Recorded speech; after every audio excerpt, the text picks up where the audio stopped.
Relax and listen to the voice. Welcome back to Charlie and the Chocolate Factory, Volume 3. In this episode, we are starting on Chapter 18. If you haven't been listening up until this point, we urge you to go back and check out Volumes 1 and 2 before starting here.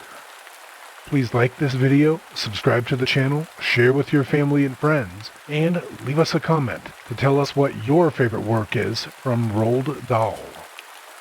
With that, here we go. Chapter 18. Down the Chocolate River. Off we go! Cried Mr. Wonka. Hurry up, everybody! Follow me to the next room, and please don't worry about Augustus Gloop. He's bound to come out in the wash. They always do. We shall have to make the next part of the journey by boat. Here she comes! Look! A steamy mist was rising up now from the great warm chocolate river, and out of the mist there appeared suddenly a most fantastic pink boat. It was a large, open rowboat with a tall front and a tall back, like a Viking boat of old, and it was of such a shining, sparkling, glistening pink color that the whole thing looked as though if it were made of bright pink glass. There were many oars on either side of it, and as the boat came closer, the watchers on the riverbank could see that the oars were being pulled by masses of Oompa Loompas, at least 10 of them to each oar. This is my private yacht, cried Mr. Wonka, beaming with pleasure. I made her by hollowing out an enormous boiled sweet. Isn't she beautiful? See how she comes cutting through the river. The gleaming, pink, boiled sweet boat glided up to the riverbank. 100 Oompa Loompas rested on their oars and stared up at the visitors. Then, suddenly, for some reason best known to themselves, they all burst into shrieks of laughter. "What's so funny?" asked Violet Beauregard. Oh, don't worry about them, cried Mr. Wonka. They're always laughing. They think everything's a colossal joke. Jump into the boat, all of you. Come on, hurry up. As soon as everyone was safely in, the Oompa Loompas pushed the boat away from the bank and began to row swiftly downriver. Hey there, Mike TV! shouted Mr. Wonka. Please do not lick the boat with your tongue. It will only make it sticky. "Daddy, said Veruca Salt. I want a boat like this. I want you to buy me a big, pink, boiled sweet boat, exactly like Mr. Wonka's. And I want lots of Oompa Loompas to row me about. And I want a chocolate river. And I want... She wants a good kick in the pants, whispered Grandpa Joe to Charlie. The old man was sitting in the back of the boat, and little Charlie Bucket was right beside him. Charlie was holding tightly onto his grandfather's bony old hand. He was in a whirl of excitement. Everything that he had seen so far, the great chocolate river, the waterfall, the huge sucking pipes, the minty sugar meadows, the Oompa Loompas, the beautiful pink boat, and most of all, Mr. Willy Wonka himself, had been so astonishing that he began to wonder whether there could possibly be any more astonishments left. Where were they going now? What were they going to see? And what in the world was going to happen in the next room? "Isn't it marvelous?" said Grandpa Joe, grinning at Charlie. Charlie nodded and smiled up at the old man. Suddenly, Mr. Wonka, who was sitting on Charlie's other side, reached down into the bottom of the boat, picked up a large mug, dipped it into the river, filled it with chocolate, and handed it to Charlie. "Drink this," he said. "It'll do you good. You look starved to death." Then Mr. Wonka filled a second mug and gave it to Grandpa Joe. "You too," he said. "You look like a skeleton. What's the matter? Hasn't there been anything to eat in your house lately?" "Not much," said Grandpa Joe. Charlie put the mug to his lips, and as the rich, warm, creamy chocolate ran down his throat into his empty tummy, his whole body, from head to toe, began to tingle with pleasure, and a feeling of intense happiness spread over him. "You like it?" asked Mr. Wonka. "Oh, it's wonderful," Charlie said.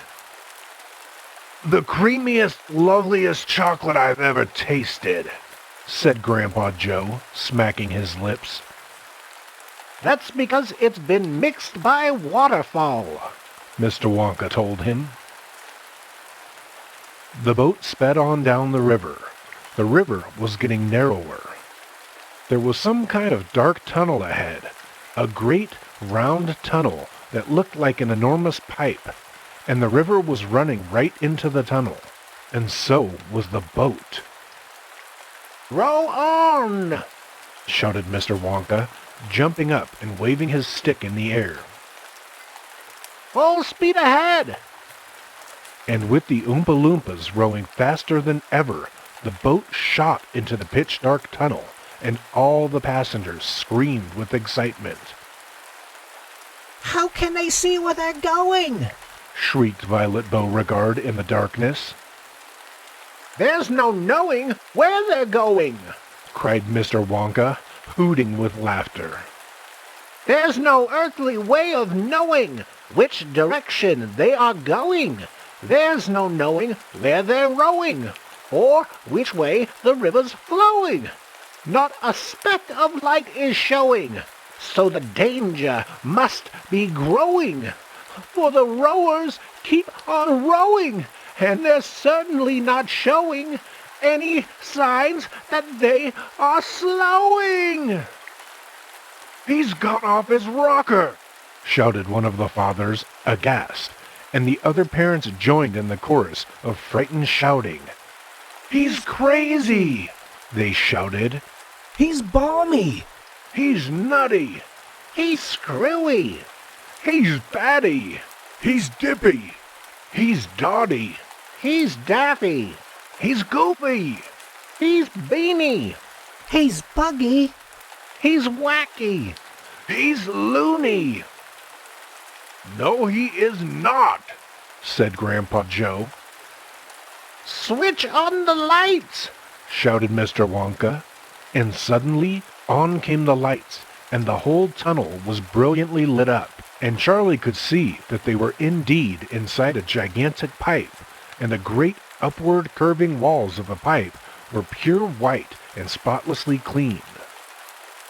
The river of chocolate was flowing very fast inside the pipe, and the Oompa Loompas were all rowing like mad, and the boat was rocketing along at a furious pace. Mr. Wonka was jumping up and down in the back of the boat and calling to the rowers to row faster and faster still. He seemed to love the sensation of whizzing through a white tunnel in a pink boat on a chocolate river, and he clapped his hands and laughed and kept glancing at his passengers to see if they were enjoying it as much as he. "Look, Grandpa!" cried Charlie. "There's a door in the wall!" It was a green door, and it was set into the wall of the tunnel, just above the level of the river. As they flashed past it, there was just enough time to read the writing on the door. "Storeroom number 54, it said. "All the creams. Dairy cream, whipped cream, violet cream, coffee cream, pineapple cream, vanilla cream, and hair cream." "Hair cream?" cried Mike TV. "You don't use hair cream." "Row on!" shouted Mr. Wonka. There's no time to answer silly questions. They streaked past a black door, storeroom number 71. It said on it, "Whips, all shapes and sizes." Whips? Cried Veruca Salt. What on earth do they use whips for? For whipping cream, of course. Said Mr. Wonka. How can you whip cream without whips? Whipped cream isn't whipped cream at all, unless it's been whipped with whips. Just as a poached egg isn't a poached egg unless it's been stolen from the woods in the dead of night. Row on, please. They passed a yellow door on which it said, "Storeroom number 77. All the beans, cacao beans, coffee beans, jelly beans, and has-beens." Has-beens? Cried Violet Beauregard. You're one yourself, Said Mr. Wonka. There's no time for arguing. Press on, press on. But 5 seconds later, when a bright red door came into sight ahead, he suddenly waved his gold-topped cane in the air and shouted, Stop the boat!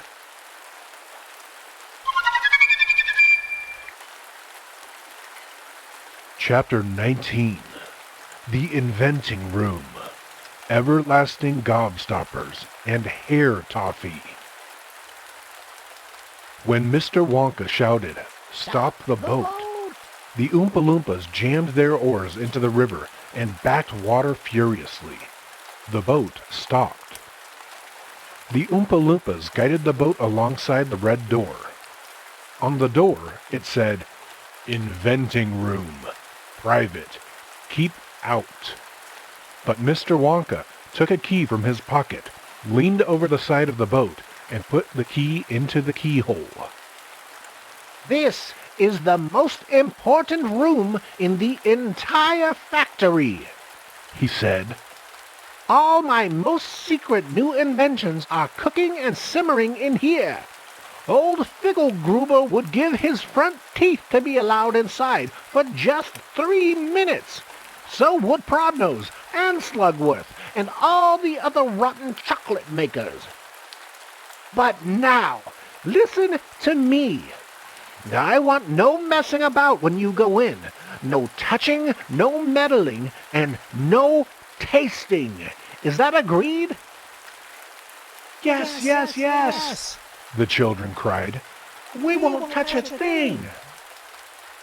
Up to now, Mr. Wonka said, nobody else, not even an Oompa Loompa, has ever been allowed in here. He opened the door and stepped out of the boat into the room. The 4 children and their parents all scrambled in after him. Don't touch, shouted Mr. Wonka. And don't knock anything over. Charlie Bucket stared around the gigantic room in which he now found himself. The place was like a witch's kitchen. All about him, black metal pots were boiling and bubbling on huge stoves, and kettles were hissing and pans were sizzling, and strange iron machines were clanking and sputtering, and there were pipes running all over the ceiling and walls, and the whole place was filled with smoke and steam and delicious, rich smells. Mr. Wonka himself had suddenly become even more excited than usual, and anyone could see that this was the room he loved best of all. He was hopping about among the saucepans and the machines like a child among his Christmas presents, not knowing which things to look at first. He lifted the lid from a huge pot and took a sniff.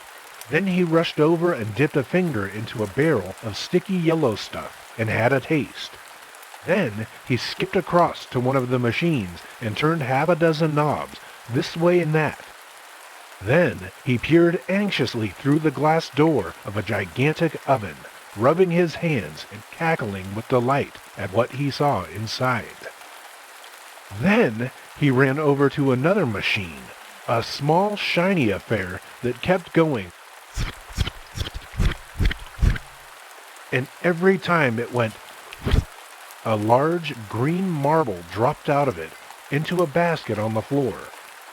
At least it looked like a marble. Everlasting gobstoppers! Cried Mr. Wonka proudly. They're completely new. I'm inventing them for children who are given very little pocket money. You can put an everlasting gobstopper in your mouth, and you can suck it and suck it and suck it and suck it, and it will never get any smaller. It's like gum. Cried Violet Beauregard. It is not like gum. Mr. Wonka said. Gum is for chewing, and if you tried chewing one of these gobstoppers here, you'd break your teeth off. And they never get any smaller. They never disappear. Never! At least, I don't think they do. There's one of them being tested this very moment in the testing room next door. And Oompa Loompa is sucking it. He's been sucking it for very nearly a year now without stopping, and it's still just as good as ever. Now, over here, Mr. Wonka went on, skipping excitedly across the room to the opposite wall. Over here, I am inventing a completely new line in toffees.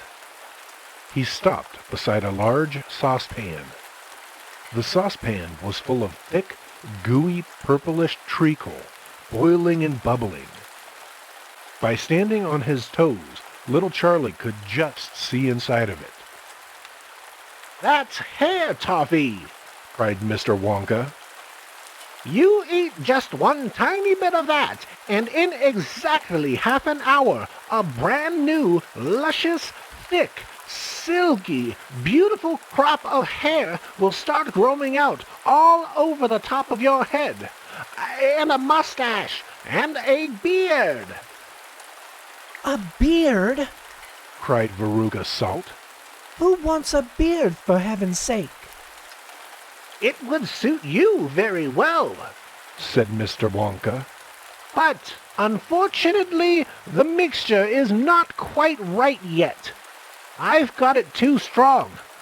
It works too well. I tried it on an Oompa Loompa yesterday in the testing room, and immediately a huge black beard started shooting out of his chin, and the beard grew so fast that soon it was trailing all over the floor in a thick, hairy carpet. It was growing faster than we could cut it. In the end, we had to use a lawnmower to keep it in check. But I'll get the mixture right soon, and when I do, then there'll be no excuse anymore for little boys and little girls going about with bald heads. But Mr. Wonka, said Mike TV, little boys and girls never do go about with. Don't argue, my dear child. Please don't argue, cried Mr. Wonka. It's such a waste of precious time. Now, over here, if you will all step this way, I will show you something that I am terrifically proud of. Oh, do be careful. Don't knock anything over. Stand back.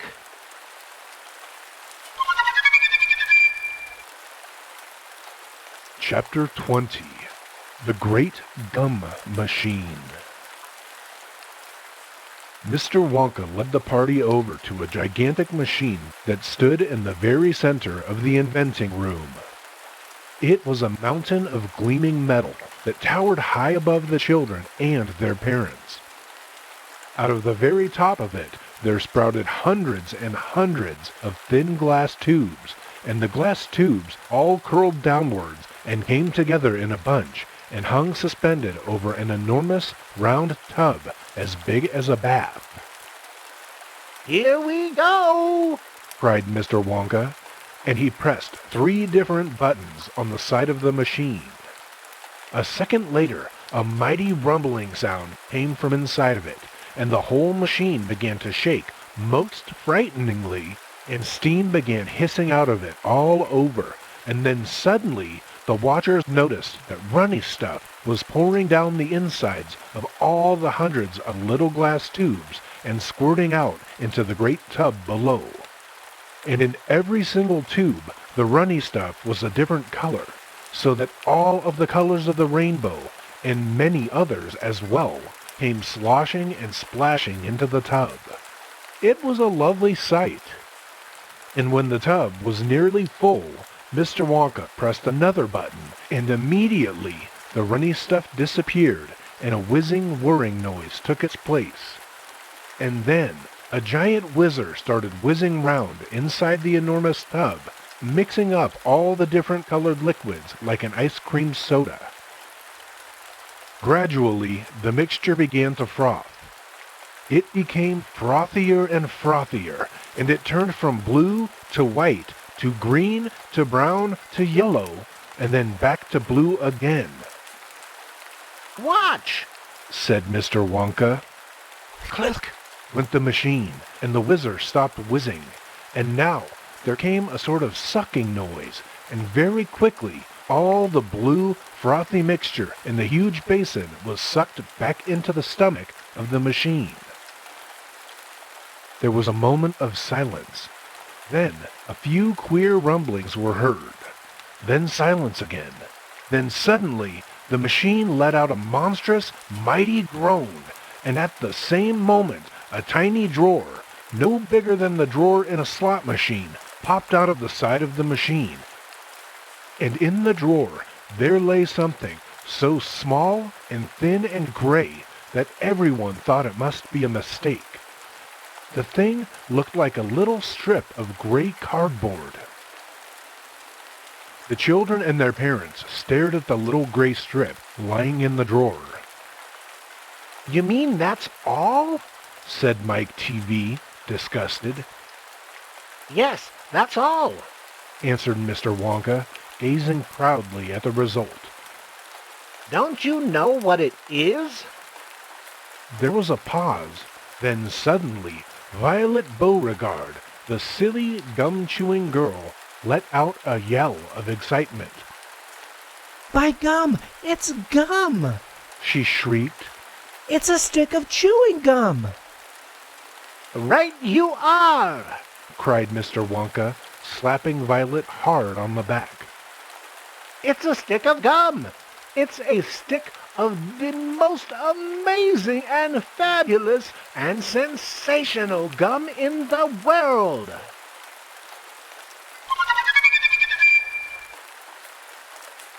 Chapter 21.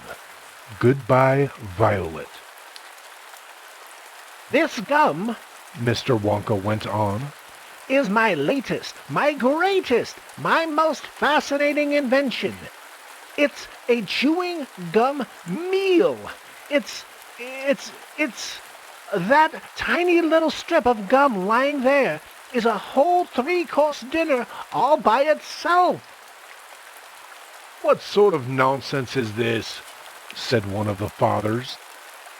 "My dear sir," cried Mr. Wonka, "when I start selling this gum in the shops, it will change everything. It will be the end of all kitchens and all cooking. There will be no more shopping to do, no more buying of meat and groceries. There will be no knives and forks at mealtimes, no plates, no washing up, no rubbish, no mess. Just a little strip of Wonka's magic chewing gum. And that's all you'll ever need at breakfast, lunch, and supper. This piece of gum I've just made happens to be tomato soup, roast beef, and blueberry pie. But you can have almost anything you want."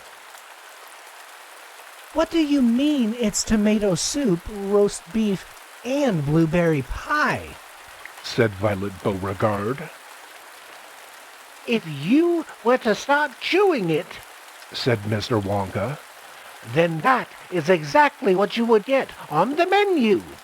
It's absolutely amazing.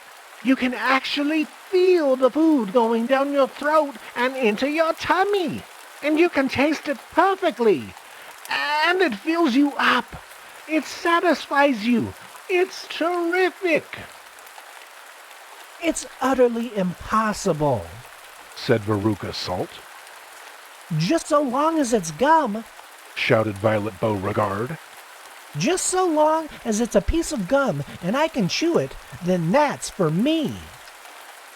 And quickly she took her own world record piece of chewing gum out of her mouth and stuck it behind her left ear. Come on, Mr. Wonka. She said. Hand over this magic gum of yours, and we'll see if the thing works. Now, Violet, said Mrs. Beauregard, her mother. don't let's do anything silly, Violet. I want the gum. Violet said obstinately. What's so silly? I would rather you didn't take it. Mr. Wonka told her gently. You see, I haven't got it quite right yet.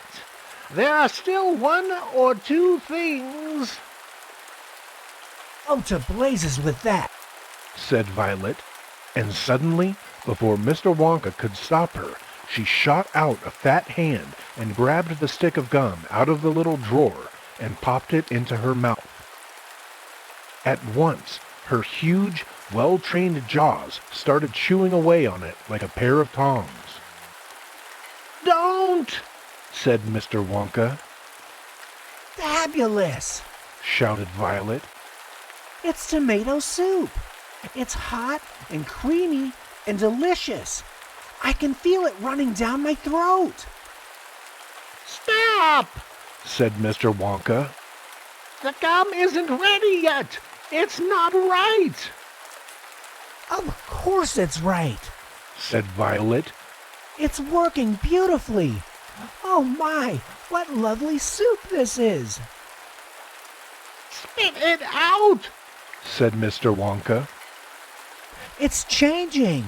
Shouted Violet, chewing and grinning both at the same time. The second course is coming up. It's roast beef. It's tender and juicy. Oh boy, what a flavor. The baked potato is marvelous too. It's got a crispy skin and it's all filled with butter inside. But how interesting, Violet. Said Mrs. Beauregard. You are a clever girl.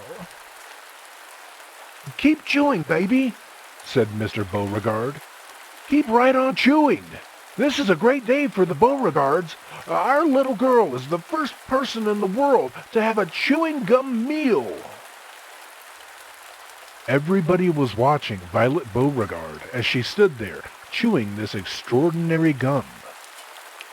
Little Charlie Bucket was staring at her, absolutely spellbound, watching her huge, rubbery lips as they pressed and unpressed with the chewing, and Grandpa Joe stood beside him, gaping at the girl.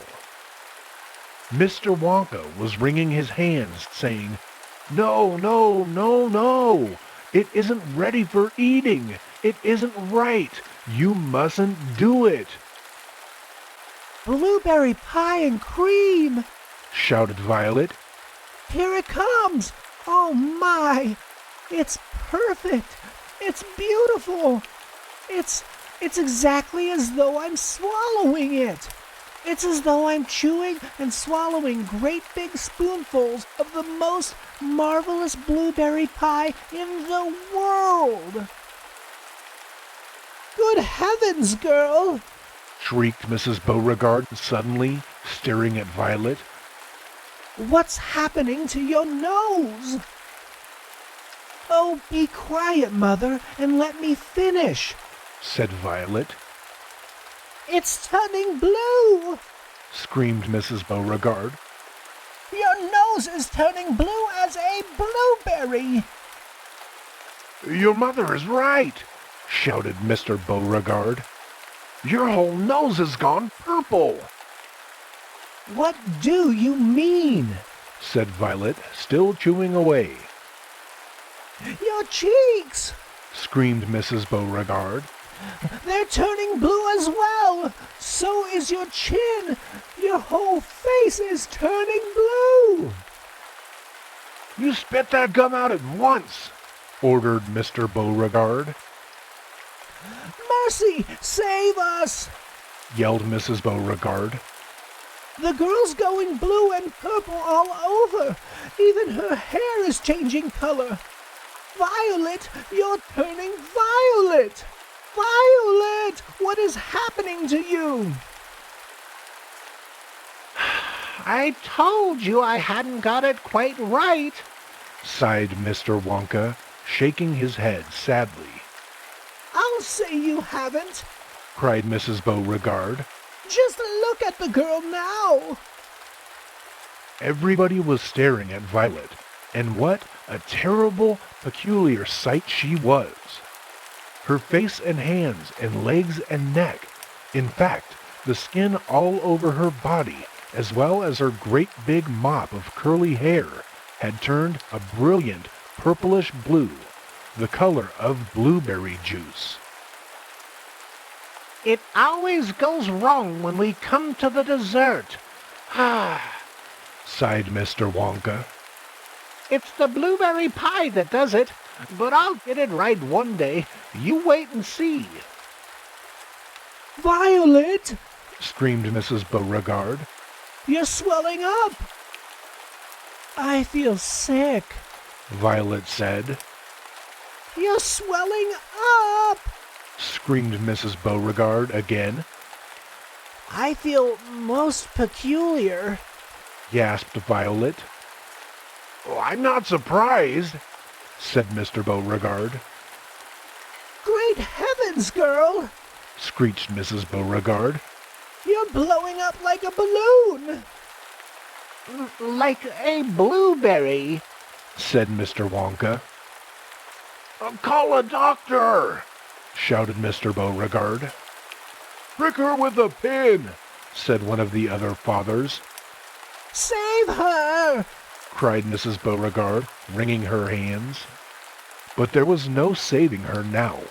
Her body was swelling up and changing shape at such a rate that within a minute it had turned into nothing less than an enormous round blue ball. A gigantic blueberry, in fact. And all that remained of Violet Beauregard herself was a tiny pair of legs and a tiny pair of arms sticking out of the great round fruit and a little head on top. It always happens like that, sighed Mr. Wonka. I've tried it 20 times in the testing room on 20 Oompa Loompas, and every one of them finished up as a blueberry. It is most annoying. I just can't understand it. But I don't want a blueberry for a daughter, yelled Mrs. Beauregard. Put her back to what she was this instant. Wonka clicked his fingers, and 10 Oompa Loompas appeared immediately at his side. Row Miss Beauregard into the boat, he said to them, and take her along to the juicing room at once.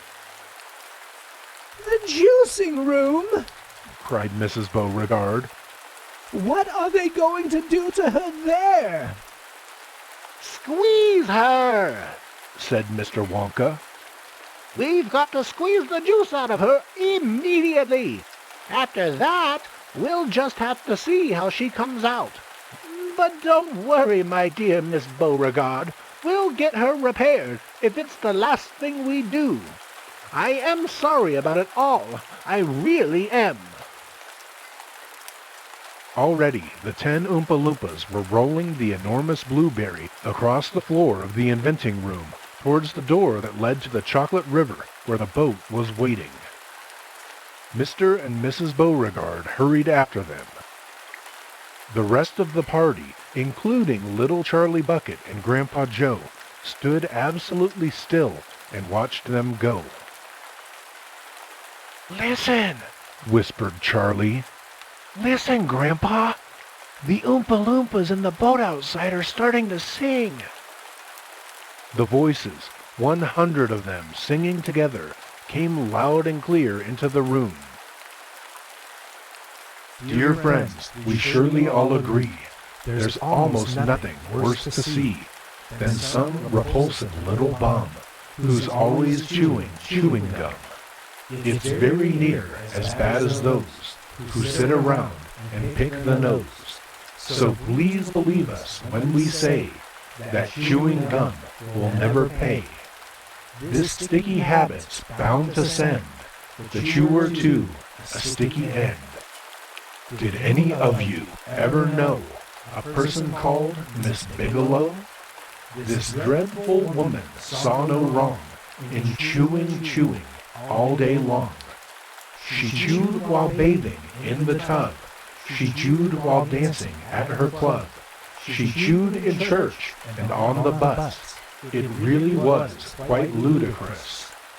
And when she couldn't find her gum, she'd chew up the linoleum, or anything that happened near, a pair of boots, the postman's ear, or other people's underclothes. And once she chewed her boyfriend's nose. She went on chewing till at last her chewing muscles grew so vast that from her face her giant chin stuck out just like a violin. For years and years she chewed away, consuming 50 bits a day, until one summer's eve, alas, a horrid business came to pass. Miss Bigelow went late to bed. For half an hour she lay and read, chewing and chewing all the while, like some great clockwork crocodile. At last she put her gum away upon a special little tray, and settled back and went to sleep. She managed this by counting sheep. But now, how strange, although she slept, those massive jaws of hers still kept chewing through the night, even with nothing there to bite. They were, you see, in such a groove, they positively had to move. And very grim it was to hear, in pitchy darkness, loud and clear, this sleeping woman's great big trap, opening and shutting, snap, snap, snap. Faster and faster, chop, chop, chop. The noise went on, it wouldn't stop, until at last her jaws decide to pause and extra open wide. And with the most tremendous chew, they bit the lady's tongue in two. Thereafter, just from chewing gum, Miss Bigelow was always dumb, and spent her life shut up in some disgusting sanatorium.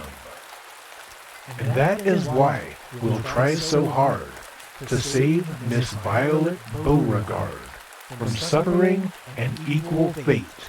She's still quite young. It's not too late. Provided she survives the cure. We hope she does. We can't be sure.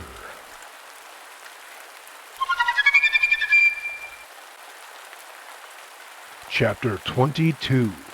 Along the Corridor. Well, sighed Mr. Willy Wonka. 2 naughty little children gone, 3 good little children left. I think we'd better get out of this room quickly before we lose anyone else. But Mr. Wonka, said Charlie Bucket anxiously, will Violet Beauregard ever be all right again? Or will she always be a blueberry? They'll dejuice her in no time flat, declared Mr. Wonka.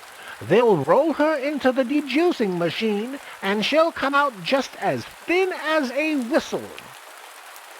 But will she still be blue all over? Asked Charlie. She'll be purple, cried Mr. Wonka. A fine, rich purple from head to toe.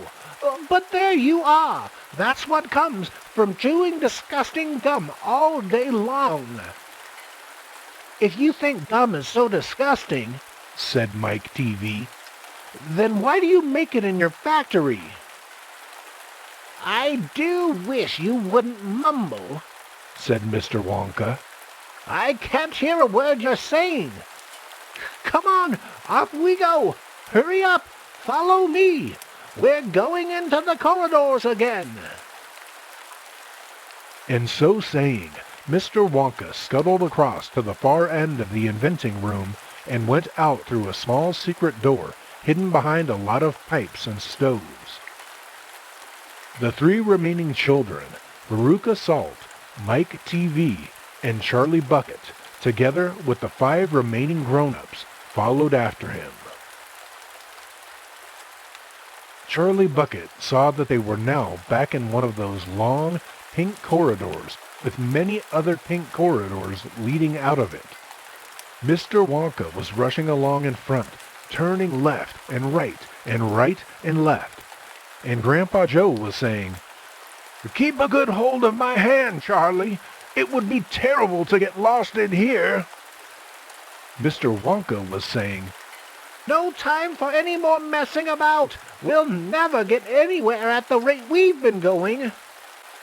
And on he rushed, down the endless pink corridors with his black top hat perched on the top of his head and his plum-colored velvet coattails flying out behind him like a flag in the wind. They passed a door in the wall. No time to go in, shouted Mr. Wonka.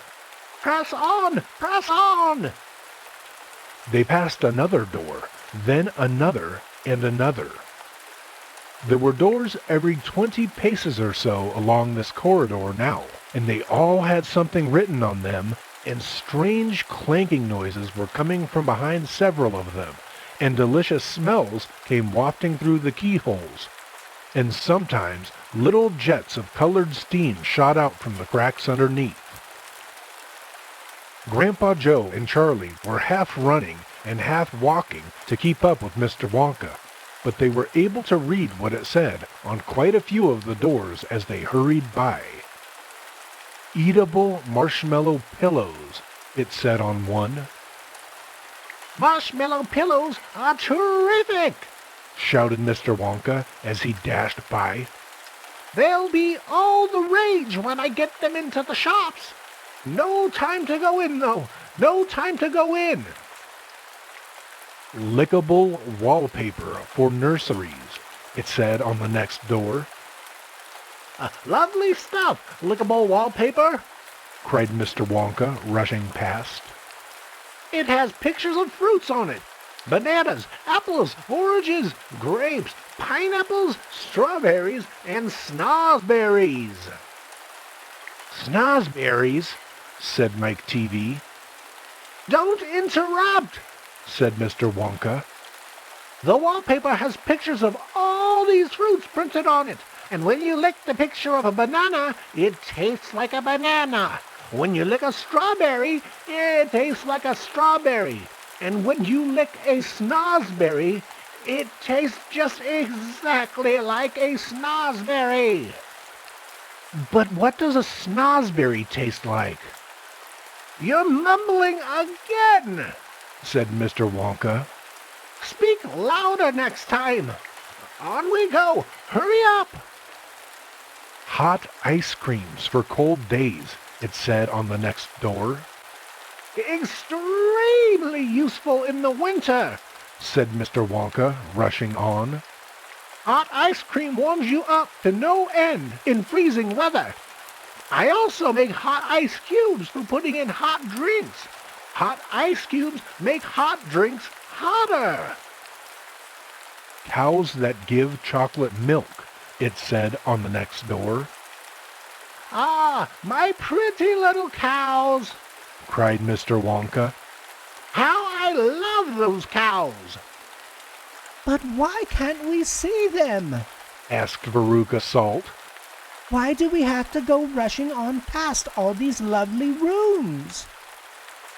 We shall stop in time, called out Mr. Wonka. Don't be so madly impatient. Fizzy lifting drinks, it said on the next door. Oh, Oh, those are fabulous!" cried Mr. Wonka. "They fill you with bubbles, and the bubbles are full of a special kind of gas. And this gas is so terrifically lifting that it lifts you right off the ground, just like a balloon. And up you go until your head hits the ceiling, and there you stay." "But how do you come down again?" asked little Charlie. "You do a burp, of course," said Mr. Wonka.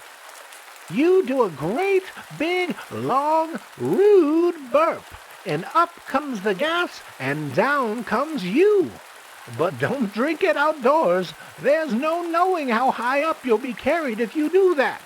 I gave some to an Oompa Loompa once out in the backyard, and he went up and disappeared out of sight. It was very sad. I never saw him again." "He should have burped," Charlie said. "Of course he should have burped," said Mr. Wonka. "I stood there shouting, 'Burp, you silly ass! Burp, or you'll never come down again!' But he didn't, or couldn't, or wouldn't. I don't know which. Maybe he was too polite. He must be on the moon by now." On the next door it said, "Square sweets that look round." "Wait!" cried Mr. Wonka, skidding to a sudden halt. "I am very proud of my square sweets that look round. Let's take a peek."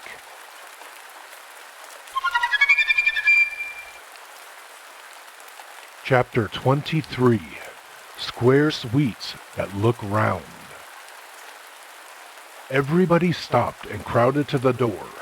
The top half of the door was made of glass. Grandpa Joe lifted Charlie up so that he could get a better view, and looking in, Charlie saw a long table, and on the table there were rows and rows of small, white, square-shaped sweets.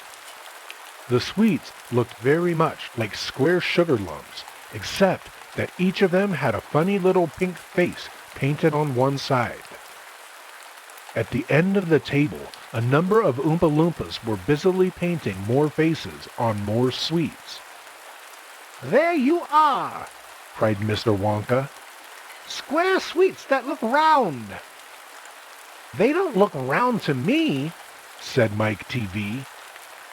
They look square. Said Veruca Salt. They look completely square. "But they are square," said Mr. Wonka. "I never said they weren't." You said they were round. Said Veruca Salt. "I never said anything of the sort," Said Mr. Wonka. "I said they looked round." But they don't look round. Said Veruca Salt. They look square. "They look round." Insisted Mr. Wonka. They most certainly do not look round. Cried Veruca Salt. Veruca, darling, Said Mrs. Salt. pay no attention to Mr. Wonka. He's lying to you. "My dear old fish, Said Mr. Wonka. go and boil your head." How dare you speak to me like that? Shouted Mrs. Salt. "Oh, do shut up. Said Mr. Wonka. Now, watch this." He took a key from his pocket and unlocked the door, and flung it open, and suddenly, at the sound of the door opening, all the rows of little square sweets looked quickly round to see who was coming in. The tiny faces actually turned towards the door and stared at Mr. Wonka. "There you are!" He cried triumphantly. "They're looking round. There's no argument about it. They are square sweets that look round." "By golly, he's right," said Grandpa Joe. "Come on." Said Mr. Wonka, starting off down the corridor again. On we go! We mustn't dawdle! Butterscotch and butter gin, it said on the next door they passed. Now that sounds a bit more interesting, said Mr. Salt, Veruca's father. Glorious stuff, said Mr. Wonka. The Oompa Loompas all adore it. It makes them tiddly. Listen, you can hear them in there now, whooping it up. Shrieks of laughter and snatches of singing could be heard coming through the closed door. They're as drunk as lords, said Mr. Wonka. They're drinking butterscotch and soda. They like that best of all. Butter gin and tonic is also very popular. Follow me, please. We really mustn't keep stopping like this. He turned left. He turned right. They came to a long flight of stairs. Mr. Wonka slid down the banisters. The three children did the same. Mrs. Salt and Mrs. TV, the only women now left in the party, were getting very out of breath. Mrs. Salt was a great fat creature with short legs, and she was blowing like a rhinoceros. This way! cried Mr. Wonka, turning left at the bottom of the stairs. Go slower, panted Mrs. Salt. Impossible, said Mr. Wonka. We should never get there in time if I did. Get where? asked Veruca Salt. Never you mind, said Mr. Wonka. You just wait and see.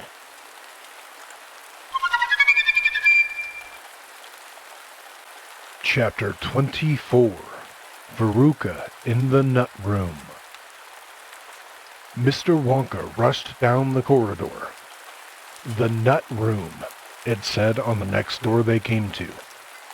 All right, said Mr. Wonka.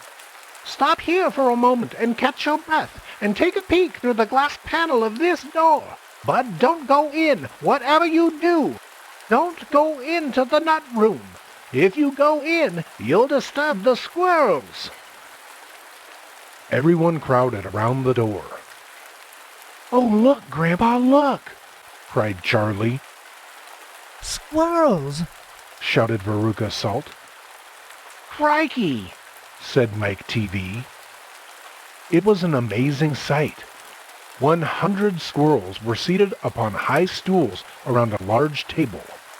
On the table, there were mounds and mounds of walnuts, and the squirrels were all working away like mad, shelling the walnuts at a tremendous speed. These squirrels are specially trained for getting the nuts out of walnuts, Mr. Wonka explained. Why use squirrels? Mike TV asked. Why not use Oompa Loompas? Because, said Mr. Wonka, Oompa Loompas can't get walnuts out of walnut shells in one piece. They always break them in two. Nobody except squirrels can get walnuts whole out of walnut shells every time. It is extremely difficult, but in my factory, I insist upon only whole walnuts. Therefore, I have to have squirrels to do the job. Aren't they wonderful? The way they get those nuts out. And see how they first tap each walnut with their knuckles to be sure it's not a bad one. If it is bad, it makes a hollow sound, and they don't bother to open it. They just throw it away down the rubbish chute. There, look! Watch that squirrel nearest to us. I think he's got a bad one now. They watched the little squirrel as he tapped the walnut shell with his knuckles. He cocked his head to one side, listening intently. Then suddenly, he threw the nut over his shoulder into a large hole in the floor. Hey, Mummy, shouted Veruca Salt suddenly. I've decided I want a squirrel. Get me one of those squirrels. Don't be silly, sweetheart, said Mrs. Salt. These all belong to Mr. Wonka. I don't care about that, shouted Veruca. I want one. All I've got at home is 2 dogs and 4 cats and 6 bunny rabbits and 2 parakeets and 3 canaries and a green parrot and a turtle and a bowl of goldfish and a cage of white mice and a silly old hamster. I want a squirrel. All right, my pet, Mrs. Salt said soothingly. Mummy'll get you a squirrel just as soon as she possibly can. But I don't want any old squirrel. Veruca shouted. I want a trained squirrel. At this point, Mr. Salt, Veruca's father, stepped forward. Very well, Wonka, he said importantly, taking out a wallet full of money. How much you want for one of these squirrels? Name your price. They're not for sale, Mr. Wonka answered. She can't have one. Who says I can't? Shouted Veruca. I'm going in to get myself one this very minute. Don't, said Mr. Wonka quickly, but he was too late. The girl had already thrown open the door and rushed in. The moment she entered the room, 100 squirrels stopped what they were doing and turned their heads and stared at her with small, black, beady eyes. Veruca Salt stopped also and stared back at them. Then her gaze fell upon a pretty little squirrel sitting nearest to her at the end of the table. The squirrel was holding a walnut in its paws.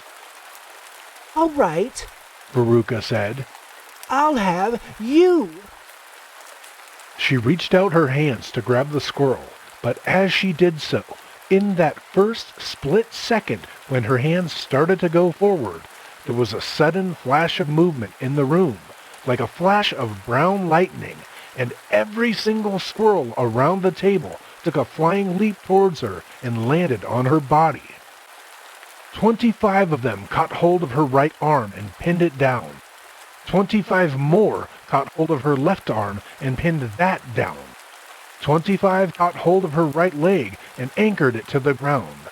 24 caught hold of her left leg, and the one remaining squirrel, obviously the leader of them all, climbed up onto her shoulder and started tapping the wretched girl's head with its knuckles. Save her! Screamed Mrs. Salt. Veruca, come back! What are they doing to her? They're testing her to see if she's a bad nut, said Mr. Wonka. You watch.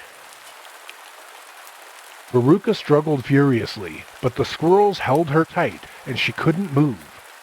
The squirrel on her shoulder went tapping the side of her head with his knuckles. Then all at once, the squirrels pulled Veruca to the ground and started carrying her across the floor. My goodness, she is a bad nut after all, said Mr. Wonka.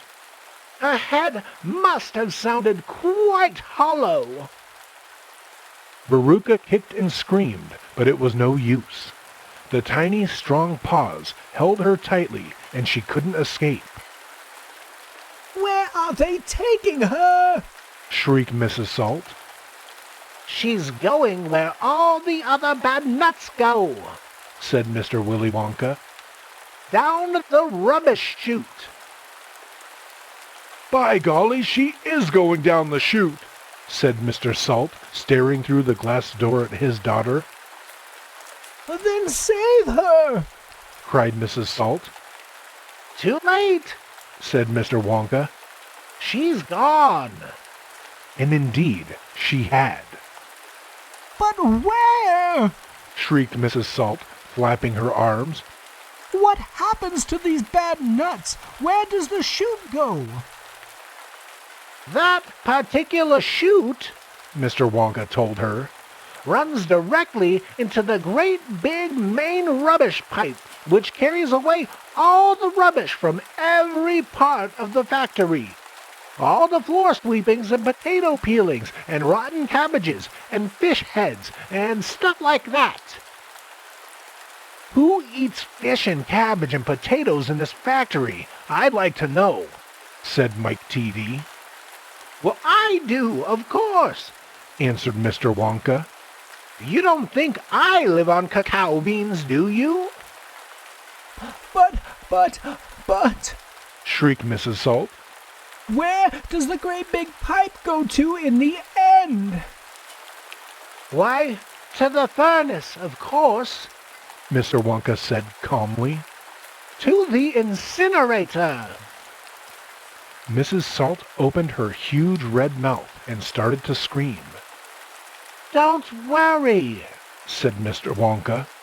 There's always a chance that they decided not to light it today. A chance? Yelled Mrs. Salt. My darling Veruca, she'll be sizzled like a sausage. Quite right, my dear, said Mr. Salt. Now see here, Wonka, he added. I think you've gone just a shade too far this time. I do indeed. My daughter may be a bit of a frump. I don't mind admitting it, but that doesn't mean that you can roast her to a crisp. I'll have you know that I'm extremely cross about this. I really am. Oh, don't be cross, my dear sir, said Mr. Wonka. I expect she'll turn up again sooner or later. She may not even have gone down at all. She may be stuck in the chute just below the entrance hole. And if that's the case, all you have to do is go in and pull her up again. Hearing this, both Mr. and Mrs. Salt dashed into the nut room and ran over to the hole in the floor and peered in. Veruca!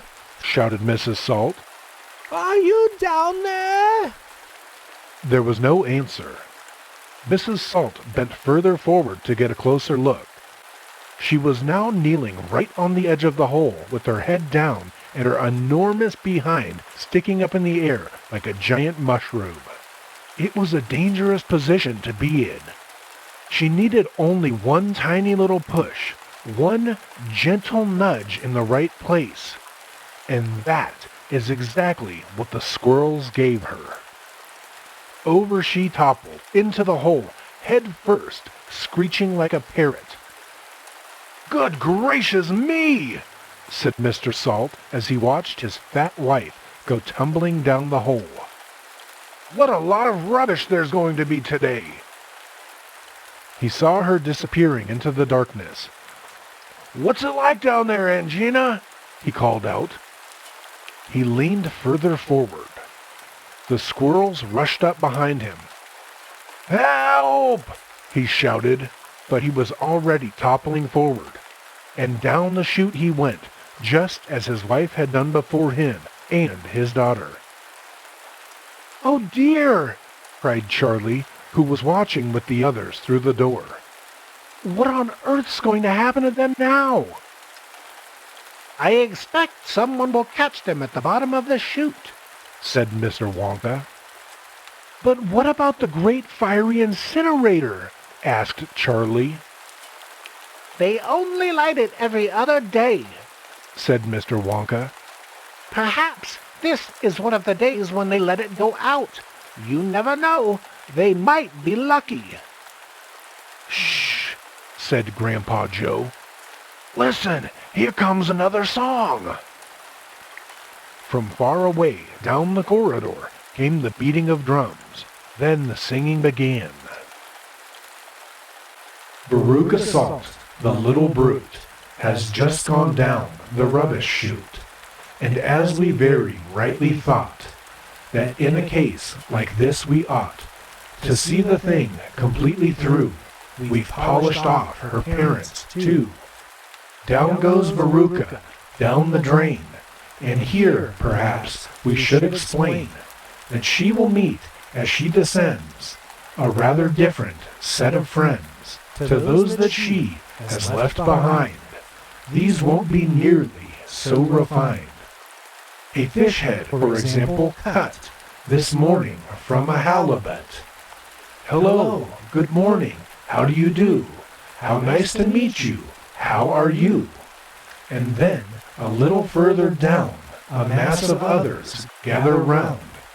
A bacon rind, some rancid lard, a loaf of bread gone stale and hard, a steak that nobody could chew, an oyster from an oyster stew, some liverwurst so old and gray, one smelled it from a mile away, a rotten nut, a reeky pear, a thing the cat left on the stair, and lots of other things as well, each with a rather horrid smell.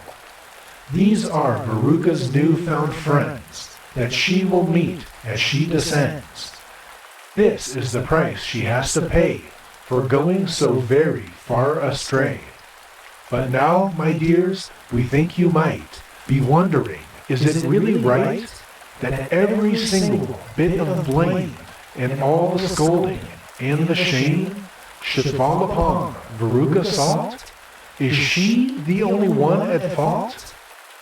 For though she's spoiled and dreadfully so, a girl can't spoil herself, you know. Who spoiled her then? Ah, who indeed? Who pandered to her every need? Who turned her into such a brat? Who are the culprits? Who did that? Alas, you needn't look so far to find out who these sinners are. They are, and this is very sad, her loving parents, Mum and Dad.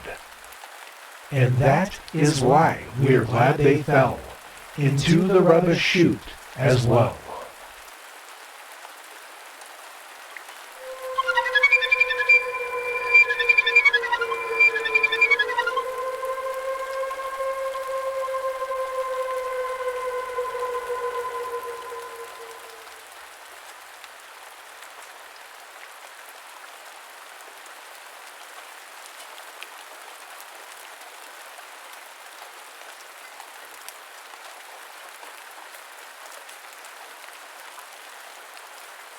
Well, all right, everyone.